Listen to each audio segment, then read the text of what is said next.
एक बार एक साधु जंगल में तपस्या कर रहा था कि तभी उसके पास एक हिरन आ गया।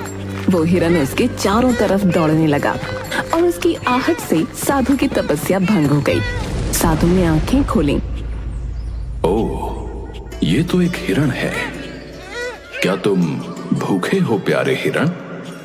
आओ मेरे पास, मैं तुम्हें कुछ खिलाता हूँ। हिरन साधु की तरफ बढ़ा और अचानक एक शेर में परिवर्तित हो गया। ये देखकर साधु बहुत डर गया और डरते डरते भगवान से प्रार्थना करने लगा।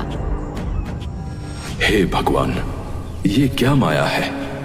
कहीं ये शेर मुझे, हे भगवान मेरी रक्षा करें, मुझे इस माया से बाहर निकालें। शेर ने साधु की तरफ छलांग लगाई। साधु घबराकर जमीन पर गिर पड़ा, लेकिन तभी वो शेर गायब हो गया और सामने जादूगर हीरा प्रकट हुआ, जो कि दहाड़े मार कर हंसने लगा। ये देख साधु को बहुत गुस्सा आया। क्या हुआ बाबा, डर गए? लोग तो आपको बड़ा महान समझते हैं, पर आप तो बड़े डरपोक निकले। एक मामूली शेर से डर गए आप। अच्छा जादूगर, तो ये तू कर रहा था? तेरी इतनी हिम्मत कि तू मेरा अपमान करे, मेरे साथ छल करे। जा, मैं तुझे श्राप देता हूं कि तेरा परिवार तुझे भूल जाएगा। तू अब से अकेला रहेगा और अकेला ही भटकेगा। यही तेरे छल की सजा है। अपना ये फालतू श्राप अपने पास ही रखो बाबा। मैं किसी श्राप व्राप को नहीं मानता, और मेरा परिवार ऐसे कैसे मुझे भूल जाएगा। चलो मैं तो चला। जादूगर ने साधु की बात को बिल्कुल गंभीरता से नहीं लिया और वो अपने घर पहुंचा, पर वहां सचमुच उसकी पत्नी और बेटी ने उसे नहीं पहचाना। ये देख जादूगर परेशान होता हुआ भगवान से बोला, हे भगवान, मेरी पत्नी तो मुझे सचमुच भूल गई और घर में भी घुसने नहीं दे रही। इसका मतलब उस साधु का श्राप सच हो गया है। मुझे ये सब सही करने उसके पास ही जाना पड़ेगा। जादूगर वापस उस साधु के पास जाकर उसके पैरों में गिर गया और उससे बहुत माफी मांगी। बहुत देर माफी मांगने के बाद साधु ने उससे कहा, मैं अपना श्राप तो वापस नहीं ले सकता, लेकिन श्राप को तोड़ने का एक तरीका बता सकता हूं। तुमने मेरे साथ छल किया था, तो छल के विपरीत अब तुम्हें एक ऐसा व्यक्ति ढूंढना होगा जो इस राज्य में सबसे ज्यादा ईमानदार हो। जब वो व्यक्ति तुम्हारे बीवी बच्चों को बताएगा कि तुम उनके क्या हो, तब उन्हें सब याद आ जाएगा। बाबा इसमें तो काफी वक्त लग जाएगा। हाँ, लेकिन तुम कर्म करो, तुम्हें इसका फल जरूर मिलेगा। बस तुम जो भी करो उसे नेक दिल से करना। ये सुनकर जादूगर ने साधु को धन्यवाद कहा और सबसे ईमानदार व्यक्ति की खोज में निकल गया। दूसरी तरफ पड़ोस के गांव में एक सब्जी वाला रोहित अपनी बीमार मां के साथ एक छोटे से कच्चे मकान में रहता था। वो हमेशा ईमानदारी और मेहनत से काम करता था। भैया 1 किलो आलू दे दो। जी अभी देता हूँ। रोहित ने आलू तोले और ग्राहक को दिए। ग्राहक गलती से ज्यादा पैसे देकर चला गया, लेकिन रोहित तुरंत ही ग्राहक को आवाज देकर कहता है, भाई साहब आपने ज्यादा पैसे दे दिए, ये लो आपके बाकी पैसे। अरे धन्यवाद भैया, तुम तो सच में बहुत ईमानदार हो। अब तक तो सिर्फ सुना था तुम्हारे बारे में, आज देख भी लिया भैया। अरे इसमें धन्यवाद कैसा, ये तो आपके ही पैसे हैं। रोहित इसी तरह ईमानदारी से अपना जीवन जी रहा था कि तभी उस गांव में जादूगर हीरा आ गया और उसने सबसे ईमानदार व्यक्ति की तलाश शुरू की। उसने गांव के कुछ लोगों से सवाल पूछने शुरू किए। नमस्कार। क्या आप मुझे इस गांव के सबसे ईमानदार व्यक्ति के बारे में बता सकते हैं? अरे, इस गांव में सबसे ईमानदार तो मैं ही हूँ। मैंने कभी किसी को धोखा नहीं दिया भाई। अच्छा, धन्यवाद। हीरा ने दूसरे व्यक्ति से पूछा तो वो बोला, मैं ही इस गांव का जो है सबसे ईमानदार व्यक्ति हूँ। हाँ, लोग मेरी सच्चाई की कसम खाते हैं भैया, कसम। हाँ, हर कोई खुद को सबसे ईमानदार बताने में लगा हुआ था। जादूगर हीरा को सही उत्तर नहीं मिल पा रहा था। आखिरकार वो रोहित के पास पहुंचा। नमस्ते। क्या आप मुझे इस गांव के सबसे ईमानदार व्यक्ति का पता दे सकते हैं? नमस्ते भैया। देखिए, इस गांव में सभी लोग ईमानदार हैं, लेकिन एक बात कही जाती है ना कि ईमानदार वही है जिसे बेईमानी का मौका नहीं मिला। इसलिए अंदर की सच्चाई तो भगवान ही जानता है। रोहित का ये उत्तर सुनकर जादूगर हीरा सोच में पड़ गया। ये तो बिल्कुल सही बात कह रहा है। असली ईमानदारी का पता तब चलता है जब किसी को बेईमानी का मौका मिले और वो फिर भी सच्चाई का साथ दे। मुझे इन लोगों की ईमानदारी की परीक्षा लेनी होगी। जादूगर हीरा ने उन लोगों की परीक्षा लेने के लिए रात के अंधेरे में अपने जादू से गांव के बीचों बीच एक जादुई पेड़ बनाया। अगली सुबह जब गांव वालों ने उस पेड़ को देखा तो वो हैरान रह गए। अरे, ये पेड़ तो यहाँ कल रात तक नहीं था। ये कैसे आ गया भैया? ये पेड़ तो बड़ा ही अजीब सा लग रहा है कि नहीं? सुनो गांव वालों, मैं एक जादुई पेड़ हूँ। तुम लोग आज भर मुझसे कोई भी एक मनोकामना मांग सकते हो। तुम्हें वो सब मिलेगा जो तुम चाहोगे, पर कल मैं गायब हो जाऊंगा। अरे अरे बाप रे! अरे भैया! अरे जादुई पेड़! पहले तो गांव वाले डरे और फिर एक एक करके धागा लेकर आने लगे और पेड़ के तने पर बांधते हुए अपनी मनोकामनाएं मांगने लगे। लेकिन रोहित वहां नहीं आया। अरे, अब रोहित कहाँ है? वो क्यों नहीं आया मनोकामना मांगने? सुना है रोहित के घर आज लड़की वाले आए हुए हैं। शायद वो उनसे मिलने में व्यस्त है। रोहित अपने घर पर ही था जहां लड़की वाले उसे देखने आए हुए थे, लेकिन यहाँ भी उसकी किस्मत अच्छी नहीं थी। माफ करिएगा बहन जी, पर मैं ऐसे घर में रिश्ता नहीं कर सकती जहाँ सिर्फ 2 सदस्य हों और उसमें भी एक बीमार हो और ऊपर से आपका बेटा गरीब भी है। इसलिए आप हमें माफ करें। अरे, ये आप क्या बात कर रही हैं? मेरा बेटा बहुत संस्कारी और ईमानदार है। ये तो देखिए, संस्कारों से घर नहीं चलते। ये बोलकर लड़की वाले चले जाते हैं और रोहित का दिल टूट जाता है।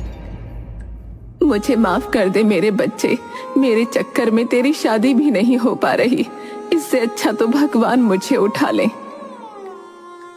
अरे माँ, कैसी बातें कर रही हो? शुभ शुभ बोलो।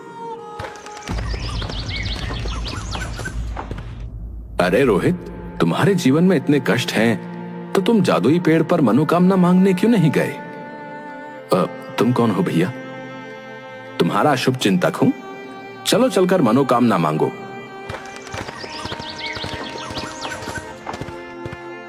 रोहित जाता है और मनोकामना मांगता है, लेकिन अगले दिन गांव में कुछ अजीब हुआ। लोगों की मनोकामनाएं गलत हाथों में पहुंच गईं। किसी ने धन मांगा था, लेकिन उसे किसी और के पास भेज दिया गया। किसी ने सोना मांगा था, लेकिन वो किसी और को मिल गया। ये क्या हो रहा है भैया? मैंने तो धन मांगा था, लेकिन मेरे पास तो किसी और की चीज आ गई। हाँ, मेरे पास भी कोई अजीब सी चीज आ गई है जो मैंने नहीं मांगी थी। रोहित के पास भी एक हीरों का हार पहुंचा, जबकि उसने तो अपनी माँ की सेहत मांगी थी। वो तुरंत बाहर निकला और आवाज लगाई। ये हीरो का हार किसने मांगा था? ये मेरे पास आ गया है। मैंने हीरो का हार मांगा था, ये मेरा है। रोहित ने बिना किसी झिझक के वो हीरो का हार उस व्यक्ति को दे दिया। ऐसा करते ही उसकी माँ की सेहत ठीक हो गई। ये देखकर जादूगर हीरा को यकीन हो गया कि रोहित ही सबसे ईमानदार व्यक्ति है। लेकिन तभी और लोग भी बाहर आने लगे जो अपनी चीजें वापस कर रहे थे। अरे मेरे पास ये सोने की ईंट आ गई भैया, ये जिसकी भी है वो ले लो। अरे हाँ, ये मैंने मांगी थी। मेरे पास ये मोतियों से भरा हुआ संदूक आ गया है, ये किसका है? ये मेरा है, लाओ मुझे दे दो। बाकी लोगों को भी अपनी चीजें वापस करते देख जादूगर हीरा परेशान हो गया।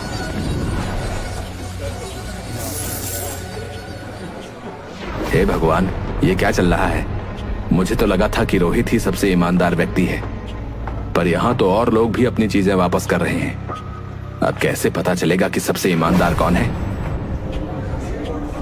वो ये सब सोच ही रहा था कि तभी उसे एक विचार आया। यहाँ पर शायद लोगों ने ईमानदारी इसलिए भी दिखाई क्योंकि ये बात पूरे गांव के सामने थी। अब मुझे कुछ ऐसा करना पड़ेगा जो अकेले उनके लिए हो, तब पता चलेगा कि ईमानदार कौन है। ईमानदारी की असली परीक्षा अकेले में ही होती है।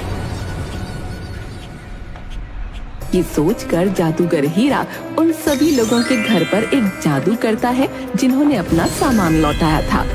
उन लोगों के घरों के आंगन की जमीन हिलने लगी और अचानक वहां से मिट्टी हटने लगी। अरे मुझे बाहर निकालो, अरे मुझे बाहर निकालो भैया। ये क्या हो रहा है? ये कैसी आवाज है? बेटा, हमारे आंगन में जरूर कोई खजाना है। मैंने अपने बड़े बूढ़ों से सुना है कि खजाना ही ऐसे आवाज देता है। ये आप क्या बोल रही हो माँ? अरे मैं सच कह रही हूँ, चाहे तो तू खुदाई करके देख ले। बाकी लोगों के घर भी यही हो रहा था। वो सब लोग खुदाई करते हैं और खजाना निकल आता है। खजाने को देखकर सबकी आंखें चौंधी आ गईं। हे भगवान, तेरा बहुत बहुत धन्यवाद है, मैं तो अमीर हो गया है। अरे बाप रे, इतना बड़ा खजाना! देखा, मैंने क्या कहा था। ये तो सचमुच खजाना है, लेकिन मैं इसको नहीं रख सकता।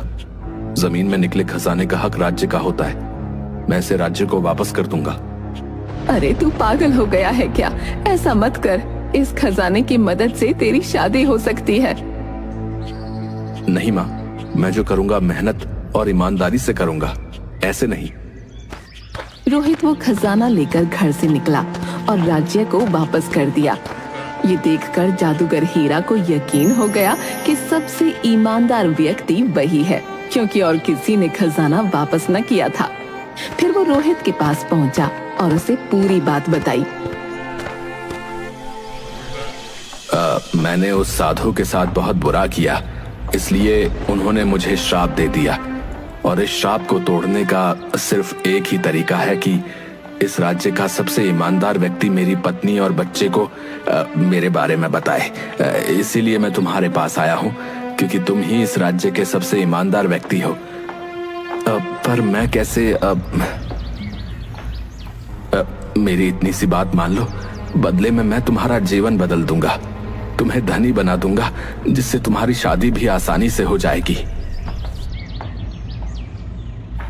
नहीं नहीं, इसकी जरूरत नहीं है। मैं तुम्हारा काम कर दूंगा। मुझे कोई रिश्वत नहीं चाहिए। रोहित जादूगर हीरा के परिवार के पास गया।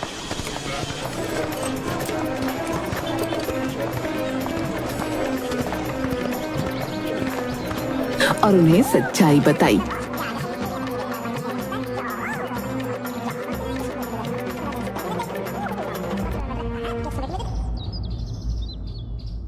बहन जी, ये आपके पति जादूगर हीरा हैं। इन्हें एक साधु के द्वारा शाप लगा था, जिस कारण आप इन्हें भूल गई थी। रोहित के मुंह से ये सुनकर जादूगर हीरा की पत्नी और बच्चे को सब कुछ याद आ गया। अरे हाँ, मुझे सब याद आ गया। हीरा, तुम कहाँ थे इतने दिनों से? पिताजी, आप कहाँ चले गए थे? जादूगर हीरा ये देखकर खुशी से रोने लगा और उसने उन्हें पूरी बात बताई।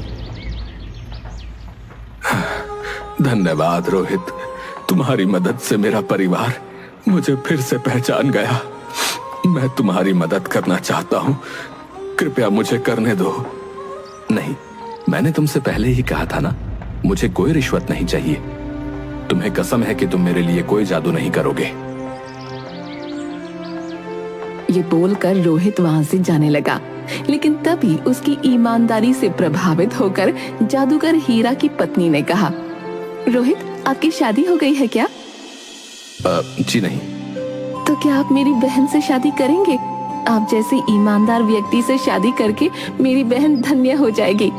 रोहित ये सुनकर हैरान रह गया और उसने हाँ कर दी।